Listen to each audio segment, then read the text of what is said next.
શ્રી ભગવાન કી જય।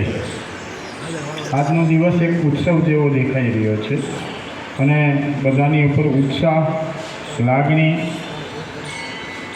સાથે સાથે આપણી જે પ્રાચીન પરંપરા પ્રમાણે જે બાજુ આપણે જવાની કોશિશ કરી રહ્યા હતા કે જેને આપણે આયુર્વેદિક મેડિસિન, દેશી દવા અથવા તો જીવન ઉપયોગી ઔષધ, આવી બધી વસ્તુ માટેના પ્રયત્નો એકદમ લુપ્ત થઈ ગયેલા હતા, ત્યારે ગુજરાતની અંદર આદરણીય ડૉક્ટર મિતલિયા સાહેબને એક વિચાર આવ્યો કે જો લોકોને વનસ્પતિનું નોલેજ નહીં આપવામાં આવે તો અનેક પ્રકારની વનસ્પતિ પ્રત્યેનો જે આપણો ભાવ, લાગણી, આ બધું જ ભૂલાઈ જશે। નેટ ઉપર પણ આપણે સર્ચ કરી શકીએ છીએ સંપૂર્ણપણે। હવે તો નેટમાં આપણને મળે છે, પણ અમે જ્યારે 1984માં સ્ટડી કરતા ત્યારે ગિરનાર દરવાજે જઈને ઊભવું પડે અને ત્યાંથી પેલા કબાડી લોકો, એટલે કે જેને સૂકા લાકડા કાપવાની પરમિશન હોય ને, એને બતાવી અને યાદ રાખવું પડે કે આ વનસ્પતિનો આ ઉપયોગ થાય અથવા આનું આ નામ હોય। તો આજના વૈજ્ઞાનિકરણ અને વૈજ્ઞાનિકરણનો ભરડો આપણને એકદમ દિલચસ્પી, તેના પ્રત્યેનું આકર્ષણ, તાત્કાલિક સારવાર, આવું બધું મળવા લાગતા આપણે આયુર્વેદની અંદરથી બહાર નીકળી ગયા હતા અને વનસ્પતિ પરિચય અને વનસ્પતિના ઉપયોગથી વિમુખ થઈ રહ્યા। ડિગ્રીઓ BAMSના કોર્સ કર્યા પછી પણ જનરલ લોકોને આયુર્વેદિકનું નોલેજ મળતું નહીં હતું, એટલે તેવા લોકો પણ એલોપેથિક પ્રેક્ટિસ બાજુ એમને પ્રેરણા થઈ। વિરોધાભાસની નથી, પણ જ્યારે આપણી અંદર એક જાગૃતિ આવી કે મૂળભૂત પાયાની અંદર, મૂળભૂત આપણા બ્લડની અંદર તો વનસ્પતિ શાસ્ત્ર જ પડેલું છે, તો એનાથી કેમ સારવાર ન શક્ય બને? વચ્ચેના એક પિરિયડમાં આપણે એવું જ સમજવા માંડ્યા કે ભાઈ આયુર્વેદિક દવા એટલે ગાડાની સારવાર। મુંબઈ ગાડું લઈને, અને અત્યારના એલોપેથિક ડૉક્ટરો કહેતા પણ હતા કે મુંબઈ ગાડું લઈને જવું છે, બસમાં જવું છે કે પ્લેનમાં જવું છે? પ્લેન એટલે સર્જરી, ટ્રેનમાં જવું હોય તો લોંગ ટાઈમ સુધી દવાના કોર્સ, અને ગાડાની સારવાર એટલે આયુર્વેદ। આયુર્વેદમાં કોઈ ટ્રીટમેન્ટ નથી। આવું જ્યારે આપણા મગજની અંદર ઘર કરી દીધું ત્યારે અનેક લોકોની અંદર એક પ્રકારની જાગૃતિ આવી। કોલેજના પ્રોફેસરોને ખૂબ ખૂબ ધન્યવાદ કે એ લોકોએ પણ સાથે સાથે વનસ્પતિ પરિચય માટે ઇન્ડોરમાં થેરેટિકલ અને પ્રેક્ટિકલ માટે આઉટડોરની અંદર સ્ટુડન્ટ્સને લઈને જવાના પ્રોગ્રામ શરૂ કર્યા। એને કારણે અને આપણને ખ્યાલ આવ્યો કે મૂળભૂત જો પાયાની અંદર આપણે આયુર્વેદને વિસરી જઈશું તો લોંગ ટાઈમની અંદર માનવ જાતિની ઉપર એની ખૂબ અસર પડશે અને ખલાસ થઈ જશે। અને એના માટે થઈ અને કુદરતે એક કોરોના કાળ એવો આપણને બતાવ્યો કે લોકોને આયુર્વેદિક બાજુ ભરોસો બેઠો। આયુર્વેદિકની સારવારથી ઘણા બધા લોકો ખૂબ જ સરસ રીતે ખાલી સામાન્ય ઘરની દવાઓ, કાળા મરીન, તજ ને લવિંગ ને તુલસી અને ફુદીનો ને આવી બધી વસ્તુના ઉકાળા બનાવીને લીધા અને એવા લોકોને પણ જીવન મળ્યું। ત્યારથી આપણે વધારે જાગૃત થયા અને છેલ્લા 5 વર્ષથી આદરણીય ડૉક્ટર મિતલિયા સાહેબે એક આયોજન કર્યું કે હરેક જગ્યા ઉપર શિબિરમાં જવું, શિબિરની અંદર એમના બોટનિકલના અને સાથે સાથે વનસ્પતિનો પરિચય આપશું તો લોકોની અંદર એક જાગૃતતા આવશે। એગ્રીકલ્ચરના એક ઓફિસર ગામડામાં ગયા અને ખેડૂતને કીધું કે હવે તમે રીંગણી વાવો ને ત્યારે મને બોલાવજો, હું એની ટ્રીટમેન્ટ કેવી રીતે કરીને એ તમને સમજાવીશ। ત્યારે ખેડૂતે કીધું સાહેબ તમે જે ક્યારામાં ઊભા છો ને એ બધી રીંગણી છે।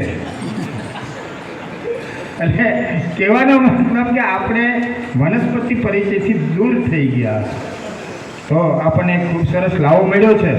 તો હવે મારી બુદ્ધિ પ્રમાણે એક નાનકડા વૈદ્ય તરીકે સાહેબે જે વનસ્પતિનો પરિચય કરાવ્યો છે એમાંનો આયુર્વેદિક દ્રષ્ટિએ આજે ઘણા બધા વૈદ્યો સમૂહ અહીં બેઠેલો છે, મહારથીઓ બેઠેલા છે, તો ખૂબ જ આપણને આનંદ આવશે, એમનો પણ આપણે લાભ લેશું.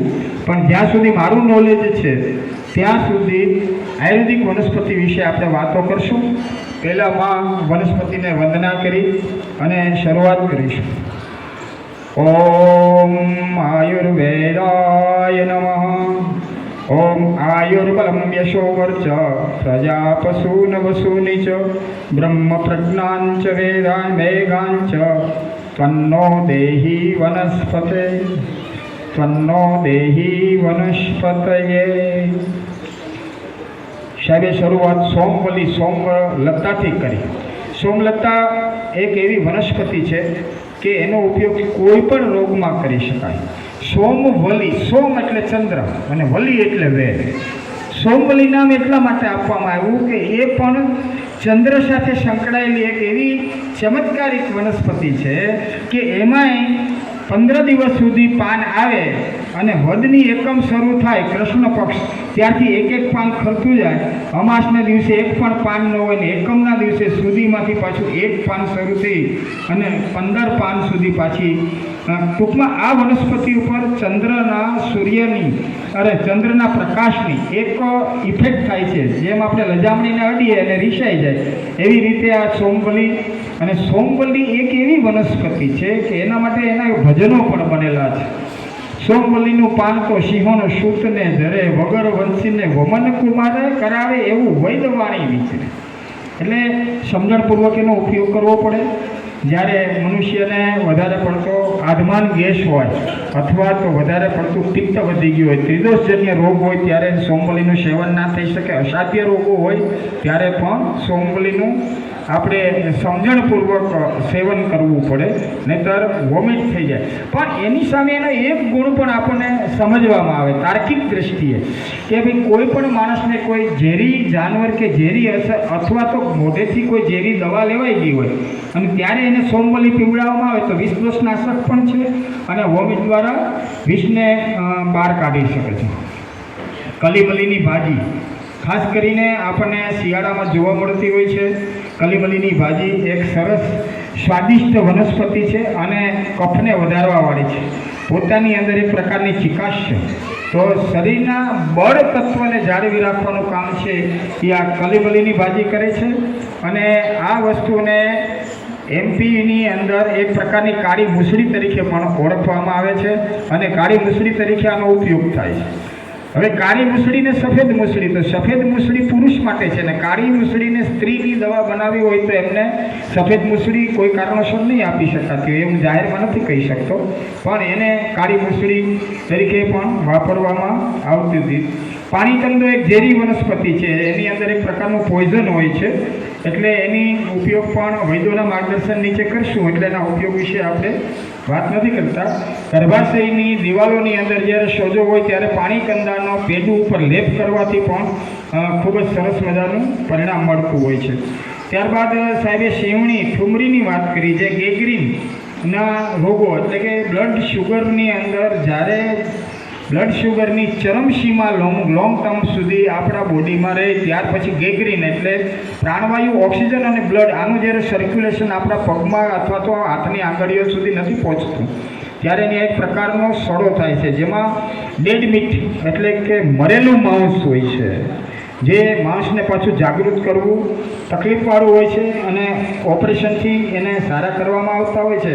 પણ આજે આપણે આનંદની વાત એ છે કે આપણા ઘણા બધા વૈદ્યો ગેંગ્રીનને રોકી શકે છે અથવા એને સારું પણ કરી શકતા હોય છે. ત્યારબાદ સીસમની વાત કરી તો શાક સીસમને સોનું આ ક્યારેય જૂનું ન થાય, આટલું બધું સીસમ છે. એક મજબૂત ગુડ તરીકે આપણે એનો ઉપયોગ કરતા હોય છે અને ઘણા બધા લોકોએ એવા ફર્સ્ટ સ્ટેજના કેન્સરની અંદર સીસમના પાન એની સાથે સવનના પાન અને એને બેયને વાટી એની લુગદી બનાવી અને નિયમિત સવારે 1 લીટર પાણીમાં 50 ગ્રામ જેટલી આ ઉકાળી અને એનો અડધો લીટર રહે ત્યારે એટલે એક વાત રહે એનું સેવન કરવામાં આવે, બપોર સુધી ચા દૂધ કોફી કે કોઈ પણ પ્રકારનો પદાર્થ લેવામાં ના આવે તો ઇમ્યુનિટીને ફાસ્ટ કરવાવાળું એટલે સીસમ છે. હવે ઇમ્યુનિટી ફાસ્ટ થાય તો કુદરતી રીતે જે આપણા રોગો હોય એના ઉપર કંટ્રોલ આવે. કેટલો કંટ્રોલ કેન્સરમાં આવે છે એના વિશે હું 100% કે સ્પષ્ટતાથી ના કહી શકું, કારણ કે 250 પ્રકારના કેન્સર છે અને એમાં કયા કેન્સર ઉપર કેટલું કામ કરે એ ડિપેન્ડેડ ઓફ ધી પેશન્ટ, એટલે પેશન્ટની તાસીર ઉપર આધાર રાખતું હોય છે. ત્યારબાદ પાણાફાટની વાત કરીએ તો રક્તસ્તંભક ગુણ. રાજા રજવાડાના વખતની અંદર બાણ લાગેલું હોય અને ત્યાંથી લોહી બંધ ન થતું હોય ત્યારે આવી વનસ્પતિ માલેબંધ અને આવી પાણાફાટ નામની વનસ્પતિનો ચટણી જેવું લોહી બનાવી અને મૂકી દેવામાં આવે તો નીકળતા લોહીને રોકી શકે. બીજા નંબરની અંદર જ્યારે હોર્મોન્સનું ઇબેલેન્સ થાય અને બહેનોને રક્ત બંધ ન થતું હોય ત્યારે આની અંદર ફૂલાવેલી ફટકડી 1 ગ્રામ અને પાણાફાટનો રસ નાખી અને એનું સેવન કરાવવામાં આવે તો બ્લડને આપણે સરસ રીતે રોકી શકતા હોઈએ છીએ. ત્યારબાદ શંખપુષ્પી એટલે મેમરી ટોનિક જેને કહેવામાં આવ્યું છે. અલ્ઝાઇમરનો રોગ લોકોને, આપણે તો હજી સારું છે સૌરાષ્ટ્રના લોકો, ગુજરાતના લોકો, પણ વિશ્વની અંદર અલ્ઝાઇમરની એક એટલી બધી અત્યારે પેશન્ટની સ્થિતિ છે કે માણસ 40 વર્ષ પછી, આમ પણ 40 વર્ષ પછી આપણી યાદશક્તિ ધીમે ધીમે ઓછી થવા લાગે, પણ અત્યારે તો 40 વર્ષે ધીમે ધીમે નહીં 40 વર્ષે જ માણસની અંદર અલ્ઝાઇમરનો રોગ આવી જતો હોય છે અને મેમરી પાવર લોસ થઈ જતો હોય છે. તો મેમરી પાવરને વધારવાવાળી શંખપુષ્પી છે. અને મેમરી સેલ, આપણા જે સેલ છે બ્રેઇનના, એને મજબૂત કરવાનું કામ બ્રાહ્મી કરે છે. આજે આપણે અહીંયા આવી નથી, પણ બ્રાહ્મી, શતાવરી અને શંખપુષ્પી આ ત્રણેય સંભાગ મિક્સ કરી સવારે 1 ચમચી દૂધ સાથે લેવામાં આવે, વ્યસનનો ત્યાગ કરવામાં આવે અને સાત્વિક આહાર લેવામાં આવે તો ધીમે ધીમે મેમરી પાવર પણ વધી શકે છે. અને કોમામાં ગયેલું પેશન્ટ માટેથી અને આનો ઉપયોગ કરવામાં આવે તો સારા પરિણામ આપણને મળી શકતા હોય છે. ત્યારબાદ સાહેબે વાત કરી અર્જુન છાલ હાર્ટ ટોનિક. અર્જુનની અંદર કેલ્શિયમ કાર્બોનેટ 33% છે અને ટેનિન તુરાશનો ભાગ છે એ 17% છે. એટલે કેલ્શિયમ કાર્બોનેટ છે એ હકીકતમાં હૃદય દૌર્બલ્યતાને દૂર કરે. હૃદયની દુર્બળતા દૂર થાય એટલે હૃદય મજબૂત થાય, ને હૃદય મજબૂત થાય એટલે એને રીએટેક આવવાના ચાન્સીસ બહુ ઘટી જતા હોય છે. તો અર્જુન છાલથી ઘણા બધા પેશન્ટોએ રિઝલ્ટ લીધેલા છે અને આમાંથી પણ ઘણા બધા લોકોએ એનો ઉપયોગ પણ કર્યો હશે. ત્યારબાદ સાહેબે ઢીમડાની વાત કરી તો ઢીમડો છે એ શીત છે. ઢીમડો એની સાથે 2-3 બીજી વનસ્પતિ તરીકે કારેલીના બીજ, ઢીમડો અને આપણે મુલેઠી, આ 3 વસ્તુને મિક્સ કરી અને એનું સેવન કરવામાં આવે તો એની અંદરથી આપણે જે પાઇલ્સ અને ફિશર અને ફિસ્ચ્યુલા 3 ડિપાર્ટમેન્ટ આપણા હરસના હોય છે. આપણે એક જ વસ્તુને હરસથી ઓળખતા હોય છે. પાઇલ્સ છે એ ઇન્ટરનલ પોર્શનમાં થતા હોય છે. ફિશર એટલે કે જેને મસ્સા કહેવામાં આવે એ આપણી આઉટલેટ રિંગ ઉપર થતા હોય છે. અને ફિસ્ચ્યુલા છે એક નાનકડા હોલ ટાઈપનું થઈ અને ઇન્ટરનલ આપણી રેક્ટમની અંદર જતું હોય છે. એમાં આ લીમડો છે એ એની સાથેની વનસ્પતિ સાથે સેવન કરવામાં આવે તો સરસ પરિણામ આવે. અને જ્યારે મહેંદી આમાં સાહેબ બોલ્યા હતા તો મહેંદીની સાથે લીમડાના પાન નાખી અને તેલ ઉકાળવામાં આવે તો હેર ફોલિંગ, જે બહેનોને બહુ વાળ ખરતા હોય એ આની સાથે બીજી ઘણી વનસ્પતિઓને જોઈન્ટ કરી શકાય છે. પણ મેંદો, આંબળા, અરીઠા, લીમડો, પછી આપણે વનસ્પતિનું નામ મગજમાંથી નીકળી ગયું છે પણ ઢાંગરો, આ વનસ્પતિને ભેગી કરી અને એનું તેલ ઉકાળી અને સિદ્ધ કરી અને સેવન માથામાં એની મસાજ કરવામાં આવે તો વાળમાં સારું એવું પરિણામ મળતું હોય. આપણને આવા બધા તેલ ઉપર શ્રદ્ધા નથી હોતી ને બનાવ્યા પછી ઉપયોગ કર્યા પછી વાળ નથી આવતા. એના માટે થઈને વનસ્પતિ ક્યારેય જવાબદાર ન હોય, કારણ કે શાસ્ત્ર ક્યારેય ખોટું ન હોય, આપણે ખોટા હોઈ શકીએ. જ્યારે આવી બધી વસ્તુનું સેવન કરવું હોય ત્યારે પિત્તયુક્ત ખોરાક, તીખા ખોરાક, વધારે પડતો સ્ટ્રેસ, વધારે પડતો ગુસ્સો, વધારે પડતા ઉજાગરા, આવી જે એમની પરેજ છે એ આપણે રાખતા નથી એટલે એના પરિણામ આપણને ઓછા મળતા હોય છે. ત્યારબાદ સાહેબે વાત કરી કાસુંદરો. તો કાસુંદરો છે એની કોફી બનાવી એના બીજની અને સરસ મજાની ટેસ્ટફુલ કોફી બને છે. અને મોટું બેનિફિટ એ છે કે જે શિકોરીમાંથી કોફી બનાવવામાં આવે છે એનાથી કોન્સ્ટિપેશન થાય, એટલે કબજિયાત થતી હોય છે. જ્યારે કાસુંદરાની કોફી પીવાથી ક્યારેય કબજિયાત નથી થતી. કાસુંદરાની સાથે જો કુવાડિયાને ઉમેરવામાં આવે તો કુવાડિયો એક એવી વનસ્પતિ છે જે વોર્મિંગ એટલે કૃમિનો પણ નાશ કરી નાખે છે. અને ઉડી જતું લોહી, જે હિમોફેલિયાના પેશન્ટ હોય એને કાસુંદરો અને કુવાડિયાની કોફી પીવડાવવામાં આવે તો જેને ગરમીને કારણે બ્લડ ઉડી જતું હોય અને વિટામિન કેની ઉણપને કારણે હિમોફેલિયા નામનો જે રોગ થતો હોય છે, આવા રોગની અંદર ખૂબ જ સરસ મજાનું પરિણામ આપણી આ વનસ્પતિ ચમત્કારિક રીતે આપે છે અને આપે છે. આ સ્વાનુભૂત છે. તો આ હજુ રેકોર્ડિંગમાં પાછું આવશે, યાદ ન હોય તો આપણે એને યાદ રાખી લઈશું. ત્યારબાદ એક એવી વનસ્પતિ છે એને યાદ આપણે બધા જ કરી શકીએ, કારણ કે એના વિના આપણે બે ન થઈ શકીએ. એ એટલે મીંઢળ. લગ્ન થાય એટલે મીંઢળ કાંટા ઉપર બાંધવામાં આવે. એક મીંઢળ છે એને માંડવામાં વાંસની સોટી સાથે બાંધવામાં આવે, એક કન્યાને ને એક વરને બાંધવામાં આવે. આનું બહુ લોજિક ઊંચું છે. સાહેબે તો એનો વનસ્પતિ ઉપયોગ તો કયો છે, પણ મીંઢળને બાંધવાની દિશા જ્યાં વાત પિત્ત કફની આપણે નાડી જોતા હોઈએ છીએ ને એ જગ્યા ઉપર મીંઢળ આવવો જોઈએ. તો એ રક્તચાપનું રક્ષક એટલે કે આપણા બ્લડ પ્રેશરને વધવા ન દે. હવે બ્લડ પ્રેશર ત્યારે શું કામ વધતું હતું એ કહી દો. અટાણે તો સગાએ 24 કલાક પછી જ મોબાઈલ ઉપર આપણે એકબીજાને કોન્ટેક્ટમાં આવી જતા હોય છે. તે દિવસે તો લાજ ખોલ્યા પછી ખબર પડે કે આ આપણું નસીબ.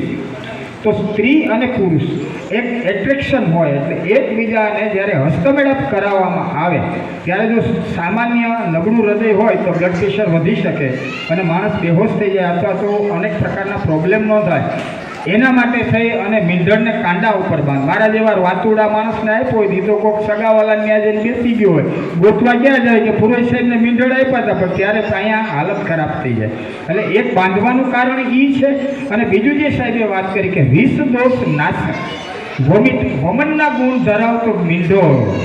વમન એટલા માટે કે ત્યારે મસ્કરી બહુ કરવામાં આવે, બનેવી જમાય જે રીતે થતા હોય તો સાડા સાડીઓ અથવા તો અજ્ઞાનતાવશ કઈ એવો ખોરાક પીવડાવી દેવામાં આવ્યો હોય અને પોઈઝનની અસર વર અથવા વધુને થઈ જાય તો એમને ઘસી, જેમ આપણે ચંદનને ઉતારીએ એ રીતે ઓળસિયા ઉપર મીંઢળને ઘસી અને એને પીવડાવે એટલે વોમિટ દ્વારા કોઈ પણ પ્રકારનું સામાન્ય વિષ, જેને ઉપવિષની ગણનામાં કહેવાય એવું કોઈ પણ વિષ મોઢું પેટમાં ગયેલું હોય તો મીંઢળ એને તાત્કાલિક બહાર કાઢે છે.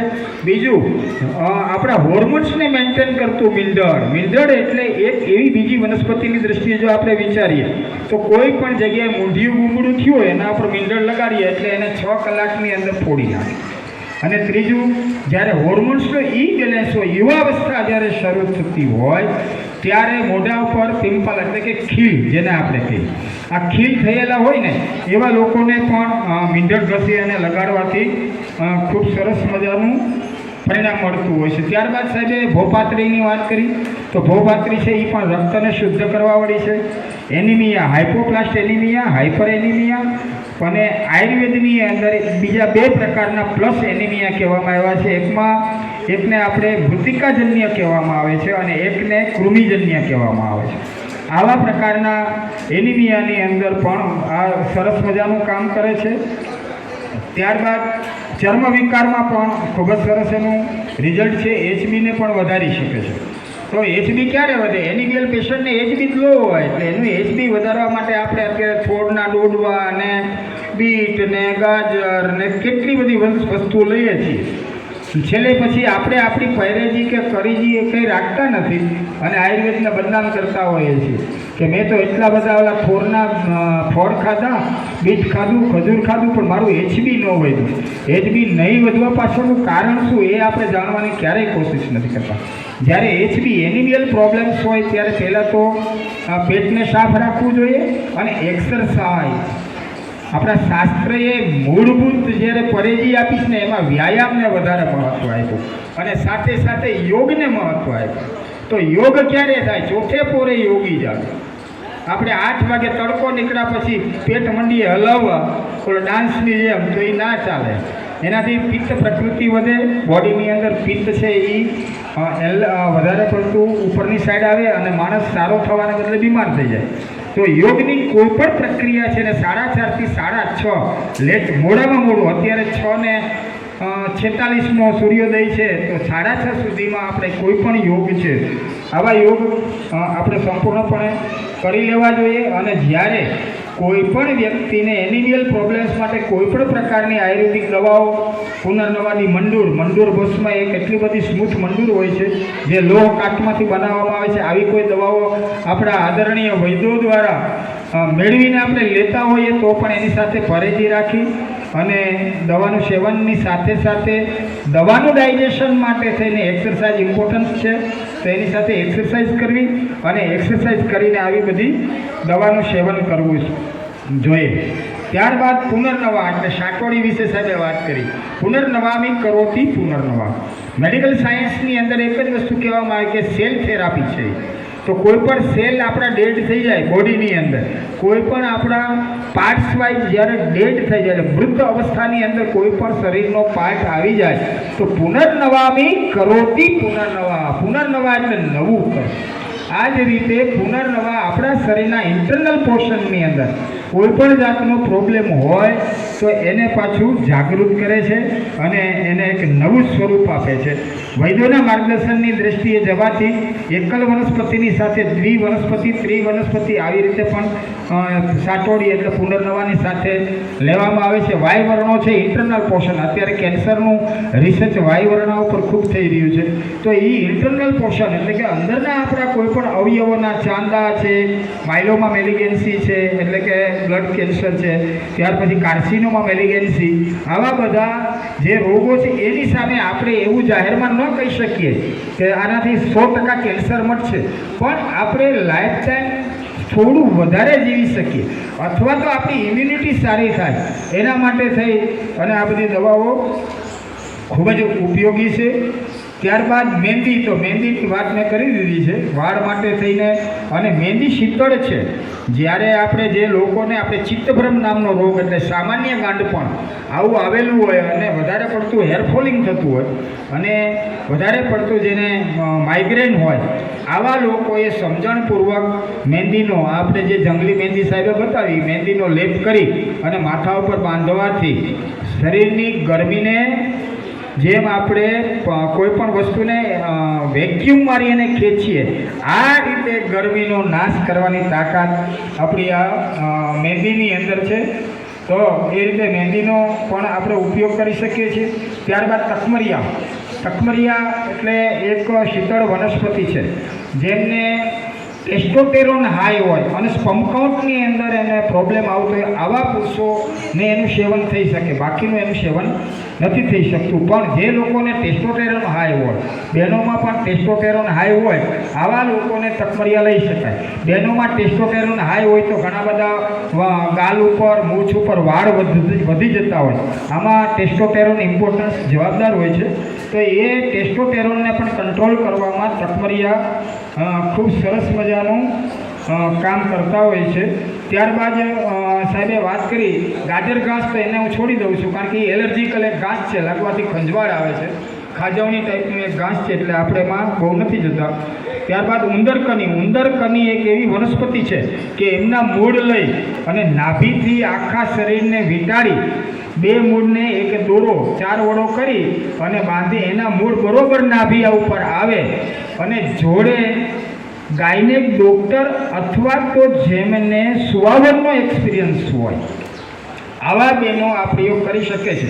કારણ કે બોન્સ બોર્ડરલાઇન ચોકઅપ હોય અને બાળકનું માથું મોટું હોય તો કેસ ફેલ થઈ જાય, એટલા માટે એક અઘેડાના મૂળ અને એક ઉંદરકનીના મૂળ, અઘેડાના મૂળ ચોટલામાં બાંધવામાં આવે અને ઉંદરકુનીના 2 મૂળ છે એ નાભી ઉપર રાખી અને ફરતી સૂતરની દોરી બાંધવાથી બોન્સ બોર્ડરલાઇન રેગ્યુલર હોય અને થર્ડ ફિંગર જેને કહેવામાં આવે ડૉક્ટરની ભાષામાં, અહીં થર્ડ ફિંગર બાળક જો બરાબર હાથ મૂકવામાં આવે તો એમના માથાને ટચ થઈ જાય. આવી પોઝિશનમાં મૂળ બાંધવામાં આવે તો સીઝર કરાવવું પડતું નથી અને સરસ મજાની ડિલિવરી થઈ શકે. પહેલાંના સમયમાં જ્યારે આપણી પાસે વ્યવસ્થાઓ ઓછી હતી ત્યારે આપણે આ વસ્તુનો ખૂબ જ ઉપયોગ કરતા હતા. સફેદ આંકડાની સાહેબે વાત કરી તો ખોરાકને બંધ કરીને સફેદ આંકડાનું એક જ ફૂલ અથવા લાલ આંકડાનું એક ફૂલ, પણ વૈદ્યોના માર્ગદર્શન નીચે કપૂરી પાનની અંદર 1 ફૂલ મૂકી લાલ અથવા તો સફેદ અને એને ચવડાવીને ખવડાવવાથી જેને જલોદર નામનો રોગ થાય, જેને એસાઇટિસ કહેવામાં આવે, પેટની અંદર પાણી ભરાઈ જતું હોય છે, 10 દિવસ સુધી 10 ફૂલનો કપૂરી પાનની અંદર કોઈ પણ જાતનો ખોરાક બંધ કરી અને આપવામાં આવે તો 10 દિવસમાં ઓછામાં ઓછું 3 થી 4 લીટર પાણીને ડિસ્ચાર્જ કરવાની તાકાત એટલે આપણો આંકડો છે. પણ આ પ્રયોગ વ્યક્તિએ સમજણપૂર્વક કરવો અને વૈદ્યના માર્ગદર્શન નીચે આ પ્રયોગને આપણે કરવો જોઈએ. ત્યારબાદ આપણે વાત કરી તો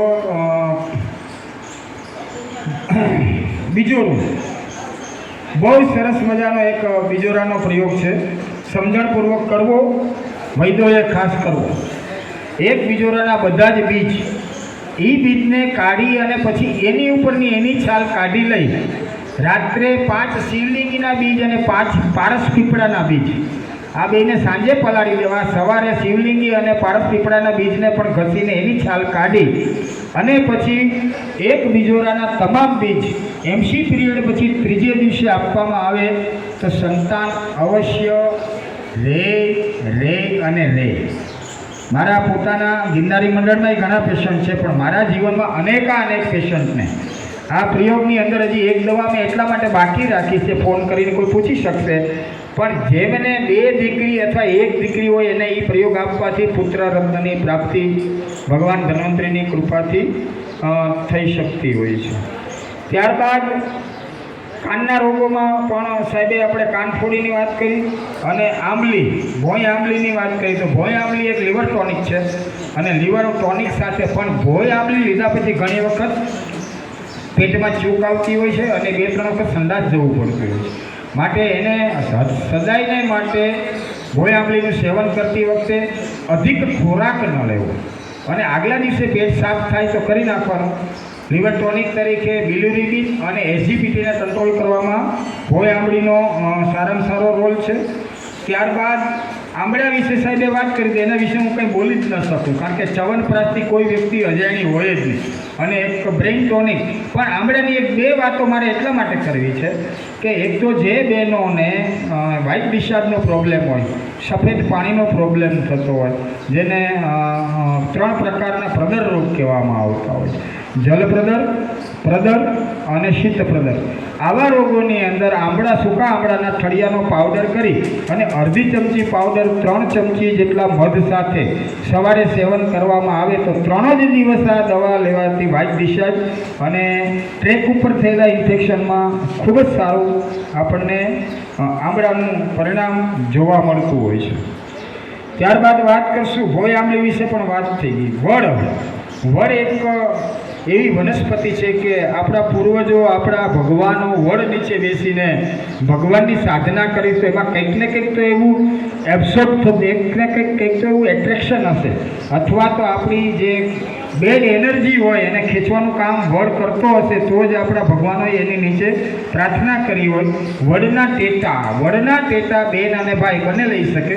બહેનોને જેમને ફેલોપિન ટ્યુબનો પ્રોબ્લેમ હોય અથવા તો જેમને વારંવાર પીસીઓડી એટલે કે ચોકલેટી સીડ્સ થતી હોય, આવા બહેનો 3 દિવસ સુધી વડના દૂધનો અથવા તો વડના ફળનો ઉપયોગ કરવામાં આવે તો એ સરસ ઉપયોગી થાય છે અને પુરુષોની સંબંધ શક્તિને વધારવા વાળો છે. વડનું દાંતણ કરવાવાળા 100 વર્ષ સુધી એમના એના દાંત છે એ મજબૂત રહે એવું આપણા ઋષિમુનિએ કહ્યું છે. પણ હવે અત્યારે તો 135ના માવાએ દાંતને એવા કરીને કાઢને કે વડને બાળી નાખે. આમાં વડ ખતમ થઈ જાય ને એવી આપણી પોઝિશન થઈ જતી હોય છે. ત્યારબાદ વાત કરી પીપળો. બહુ ઇમ્પોર્ટન્ટ વનસ્પતિ તરીકે પીપળો છે. પીપળાના પાન કાનમાં રાખવાથી પાનની અંદરને એને ખેંચે, એકદમ વેક્યુમ લાગે. પણ ક્યારે? જ્યારે માણસને સર્પદંશ થયેલો હોય ત્યારે કાનના અંદર પાન રાખતા પહેલાં આપણે ખૂબ જ એને પકડી રાખવો પડે. મૃતપાય અવસ્થા સુધી પહોંચેલી વ્યક્તિને એના હાથ બે આવી રીતે બેન્ડ કરાવી એના પર એક માણસને બેસાડી દેવું પડે, કારણ કે એને તાકાત ખૂબ લાગે. અને મૃતપાય હોય તો પીપળાના પાન પહેલાં ઘોડીનો પિશાબ અથવા તો ગૌમૂત્ર 1 લીટર જેટલું આરટી કરી અને એના સ્ટમકમાં ઉતારી અને પીપળાના પાનથી જો એ પોઈઝનને ખેંચી લેવામાં આવે તો માણસ પાછો જીવતો થઈ શકે. લોજિક ટુ ન્યુરોના દ્રષ્ટિએ નર્વસ સિસ્ટમની અંદરના લોહીના ગઠ્ઠા કરી નાખે. આ જે સર્પદંશનું સ્નેક બાઇટ થાય ને તો એનું પોઈઝન છે ને એ આપણી નર્વસ સિસ્ટમને બ્રેક કરી નાખે અને લોહીને જાડું કરી નાખે. પીપળાના પાનથી લોહી આપણે ઝેરને ખેંચાય એટલે બ્લડ પાછું રિપીટ પાતળું થાય અને પેશાબ છે એ આપેલો જે આપણે ગૌમૂત્ર તરીકે ઉતારેલો છે એ પાછું શરીરને ગરમ કરે અને મનુષ્ય જીવતો થાય. તો મારા ફાધર પણ 1936ના વૈદ હતા. તો એમણે પૂરીબેન ગોવિંદભાઈ ખોડભાઈ ગામ બેકરીની અંદર આ પ્રયોગ કરેલો અને એ બેન ઘણા વર્ષો એ પછી જીવી શકાતા. પણ અત્યારે વૈદ્યના માર્ગદર્શન સાથે આવા પ્રયોગ કરવા, નહીંતર કહેવામાં આવે છે કે ઊંટ વૈદ્યું કરી નાખ્યું, અમારો કેસ બગાડી નાખ્યો. એટલે જ્યારે ક્યાંય માણસ પહોંચી ન શકે ત્યારે આપણા પ્રયોગોને આપણે ખાસ વિષદોષ હર તરીકે પીપળાને ઉપયોગ કરીએ છીએ. કરંજ છે એ પિત્તદોષનો નાશ કરે. જે લોકોને સક્ષમ કાયમ એસિડિટી થતી હોય એને પહેલાં પોતાનું દાંતણ કે બ્રશ કરી અને કરંજની એક સોટી એકાદ ફૂટની એને ચાવીને એનો રસ ગળે ઉતારવો, પછી 3-4 ગ્લાસ પાણી પી મોઢામાં આંગળા રાખીને વોમિટ કરવામાં આવે તો આપણા સ્ટમક એટલે હોજરીમાં જેટલું પિત્ત હોય એને બહાર કાઢી નાખવાનું કામ કરંજ કરે છે. સાથે સાથે કરંજના બીજમાંથી તેલ પણ કાઢવામાં આવે છે અને ચર્મરોગની અંદર પણ આપણે સારામાં સારો કરંજનો ઉપયોગ કરી શકીએ છીએ. ધતુરા વિશે સાહેબ વાત કરી તો ઉપવીસ અને 20ની ગણતરી થાય. આપણો જે સાદો ધતુરામાં ઉપવીસ અને કાળો ધતુરામાં પુષ્કળ 20 હોય છે. એટલા માટે એમના બીજને ગૌમૂત્રમાં રાખી ગૌમૂત્રમાંથી કાઢતું જવું, પાછા સુકાવીને સૂકા કરવા, પછી એને કોથળા ઉપર ઘસવામાં આવે એટલે એનું ઉપરનું એક કોટિંગ નીકળી જાય. પછી 1થી 5 બીજનો ઉપયોગ 2 ચમચી ગાયના ઘી સાથે વૈદ કરે અથવા તો વૈદ્યના માર્ગદર્શન રીતે કરવામાં આવે તો કોમામાં ગયેલો માણસ પાછો બહાર આવે. કોમાની દવા એટલે કાળો ધતુરો છે અને કૃષ્ણ ધતુરો પણ કહેવામાં આવતો હોય છે. ત્યારબાદ વાત કરશું શોર્ટમાં 2-4 જ નામ છે. તો ગરમાળો છે એ કોઈ પણ પ્રકારના મેંદો, મસ્કો, માવો, મોરસ ને મીઠું આવા તમામ પ્રકારના વધારે પડતા આહારના સેવન કરવાથી આપણા લાર્જ ઇન્ટેસ્ટાઇન એટલે મોટા આંતરડામાં એક પ્રકારનું કોટિંગ થઈ ગયેલું હોય અને એ કોટિંગ થઈ જાય એટલે મળ ત્યાં ચીપકી ગયેલું મળ હોય એને ધીમે ધીમે શસ્ત્રનો ઔષધિ તરીકે ખોતરી અને જે આંતરડાની અંદર જે મળ હોય એને બહાર કાઢવાનું કામ ઔષધ તરીકે ગરમાળો, નિર્દોષ ગરમાળો એટલે એકદમ નિર્દોષ ઔષધ છે. 3 દિવસના બાળકથી લઈને 80 વર્ષના વૃદ્ધ પણ એનું સેવન કરી શકે છે. હવે એક ધર્મ આપણે સરસ મજાનું એક પુણ્યના કામ તરીકેની એક વાત કરું તો ગરમાળાની એક શીંગ આખી એને અંદરથી સાહેબે વાત કરી કે રિંગ હોય ને રિંગની અંદરથી એના ચાંદલા એટલે આખી કૂટી અને પાણીમાં નાખી દેવાની. 50 ગ્રામ એની અંદર આમળા પાવડર નાખો, ઉકાળી અને એ 1 લીટર જેવું તૈયાર હોય અને ઠંડુ થયા બાદ ગાય, ભેંસ, બળદ કોઈ પણ પશુએ પ્લાસ્ટિક ખાઈ ગયું હોય અને એનું પેટ વધી ગયું હોય એને ગરમાળો અને આમળા ખવડાવવામાં આવે તો ધીમે ધીમે સંડાસ વાટે જે સ્ટમક અને ઇન્ટેસ્ટાઇનની અંદર જે પ્લાસ્ટિક પડ્યું હોય એને બહાર કાઢવાની પ્રક્રિયા કરવાની તાકાત આપણા આમ ગરમાળાની અંદર છે. અમલતાસ પણ એને કહેવામાં આવતું હોય છે અને ખૂબ સરસ નિર્દોષ ઔષધ તરીકે સસ્તન ઔષધ એટલે કે કોઈપણ જાતના નોન કોમ્પ્લિકેટેડ દુખાવા વિના પેટને સાફ કરે. જેમ આપણને ઈસબગુલ આપે ને પેટ સાફ થાય એ રીતે ગરમાળાથી થાય. જેટલી ભેદક વનસ્પતિ છે, કુકરવેલ છે, કડું છે, આ લેવાથી આપણને વીટ આવે, એરંડિયું છે તો એની સાથે મારણ તરીકે આપણા મહારથી વૈદ્યો આપણને સૂંઠની સાથે લેવાનું કહેતા હોય. એટલે સૂંઠની સાથે એનું સેવન કરવામાં આવે તો એ બધા ભેદક વનસ્પતિઓ. હવે ભેદક વનસ્પતિઓ છે પોતાની તાકાતથી બળજબરીથી આપણા આંતરડામાં ચોટેલું મળ હોય એ ન કાઢી શકે, પણ બીજું મળ હોય એને રેક્ટમ બાજુ ખસેડી અને એક જુલાબ તરીકે કામ કરે. અને કડુમાં બીજો મોટામાં મોટો ગુણ એ છે કે એ સાથે સાથે આપણા પડદાની અંદર જમા થયેલું એસાઇટિસ, જલોદરનું પાણી, કોઈ પણ પ્રકારના શરીરના આંતરડાના, ફેફસાના આ બધા જેટલી જગ્યા ઉપર પડદા આવતા હોય, પટલ આ બધા જ પટલની અંદર સ્ટોર થયેલા પાણીને કાઢવાનું કામ છે એ કડું કરે. પણ કડું વૈદ્યના માર્ગદર્શન સાથે લેવું પડે અથવા તો પોતાને એના વિશે માહિતી હોવી જોઈએ. કારણ કે જો કડુંનું સેવન સમજણપૂર્વક ન કરવામાં આવે તો વાળ સફેદ થાય, વાળ ખરે. અતિશય ઉષ્ણ કડું છે એટલે એનો સમજણપૂર્વક આપણે ઉપયોગ કરવો જોઈએ. ત્યારબાદ મીઠો લીમડોની અત્યારે એક રિસર્ચ કેન્સરની અંદર પણ થઈ રહ્યું છે અને કઢી પત્તા તરીકે પણ આપણે એને ઓળખીએ છીએ. તો મીઠો લીમડો છે એ બ્લડ શુગરને કંટ્રોલ કરી શકે, ક્યોરેબલ નથી. જો આપણે અત્યારે ઘણી બધી મને કહેવામાં આવ્યું કે થોડુંક લાંબી વાતો કરશો તો સારું પડશે, એટલે થોડી લાંબી વાતો કરું છું, બાકી તો આ બધું 10 મિનિટમાં પણ થઈ શકે. તો મીઠો લીમડો છે એ આપણને બ્લડ શુગરને રોકે. હવે બ્લડ શુગર થવાના કારણો શું? ટાઈપ 1 અને ટાઈપ 2. તો ટાઈપ 2 છે એ કનેક્ટેડ ઓફ ધી બ્રેઇન. વધારે પડતું આપણે માનસિક ટેન્શનના કારણે, માનસિકતાને કારણે, અથવા તો ગભરાતો માણસ, અથવા તો જેનું હૃદય દુર્બલ્યતા હોય, આવા લોકોને ટાઈપ 2નું ડાયાબિટીસ થતું હોય છે. એક દિવસ વધે, એક દિવસ ઘટે, એક દિવસ દવા લેવી પડે, એક દિવસ ના પણ લેવી પડે. ટાઈપ 1ની અંદર પેન્ક્રિયાસની અંદર એક પ્રકારની એક ગ્લેન્ડ હોય છે. એ ગ્લેન્ડ ઘસાઈ ગયા પછી આપણો શુગર ઉપરનો કંટ્રોલ છે એ પેન્ક્રિયાસ નથી કરી શકતું, એટલે આપણને ડાયાબિટીસ થતું હોય. તો ડાયાબિટીસ ઉપર લીમડાનો ખૂબ પ્રભાવ છે. અને સાથે સાથે કઢી પત્તા તરીકે એનો એટલા માટે ઉપયોગ કરવામાં આવે છે કે શાસ્ત્રની અંદર આમાં ડીપ ગયેલા જ છે બધા.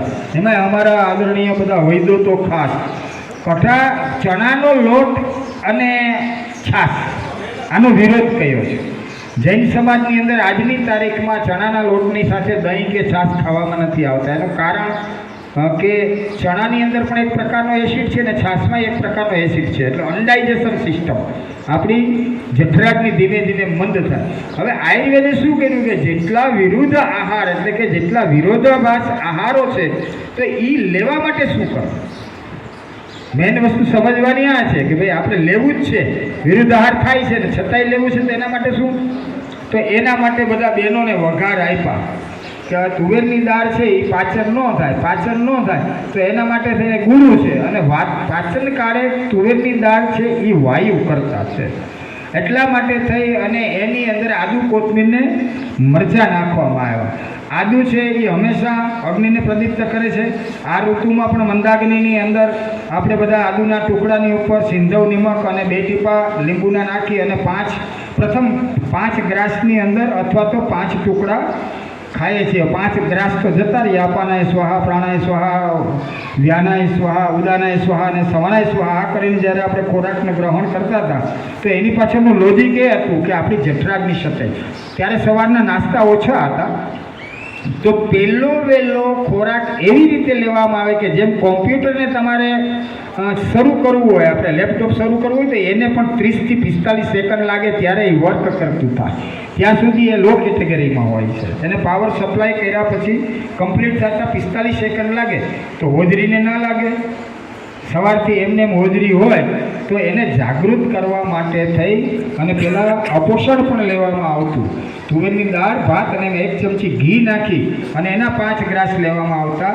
અને અત્યારે ચોમાસાની અંદર ખાસ કરીને મંદાગ્નિ ન થાય એટલે આદુના ટુકડા કરી અને આપણે એમના 5 ટુકડાનો ઉપયોગ કરવામાં આવે તો એ આપણી મંદાગ્નિ ઉપર કંટ્રોલ લાવે છે. સંપૂર્ણ સારું નથી કરતું એવું નહીં વિચારવાનું કે આપણે આદુ ખાઈએ છીએ એટલે આપણને બધું ડાયજેસ્ટ થઈ જશે.